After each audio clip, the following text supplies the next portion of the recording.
Well, I was living in Flagstaff, and I had a friend who, my rock climbing partner actually, she worked as a guide for another company. She was determined to get me on a river trip. She just absolutely knew that I would love it. I was a little hesitant myself, but she did eventually convince me.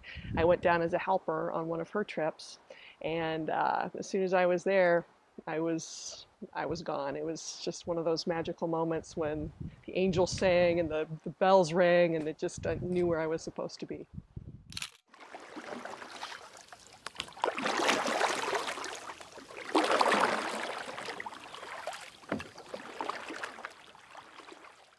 I just have such a passion for the outdoors, for the places that we get to see, and for bringing that experience to people because it has been such a powerful thing for me, such a just healing, mentally, physically.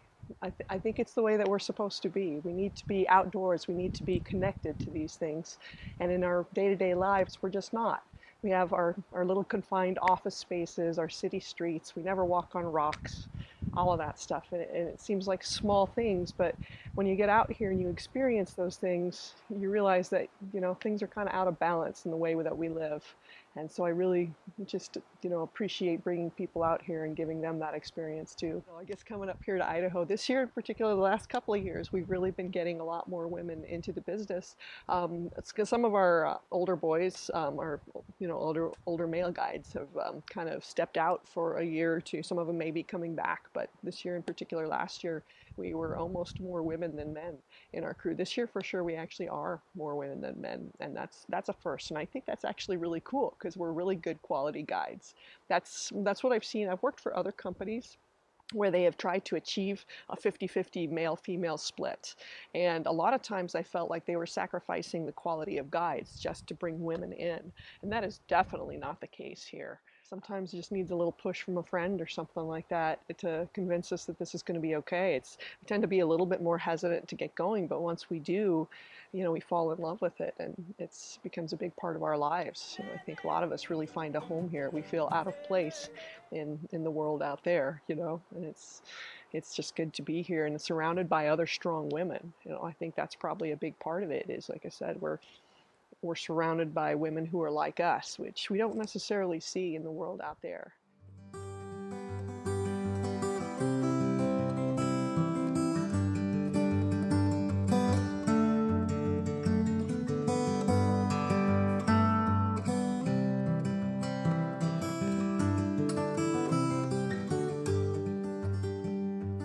You need a strong sense of self. To do this job, you have to have a lot of self-confidence. You have to be able to make your own decisions. Just in the middle of a rapid, you're in charge of your boat and the people that are on your boat, and you need to be able to take care of those people. And so I think it takes a certain amount of strength to do that. And I'm surrounded by a lot of people that inspire me, and I think that our passengers feel that way as well once they get to see us and experience us.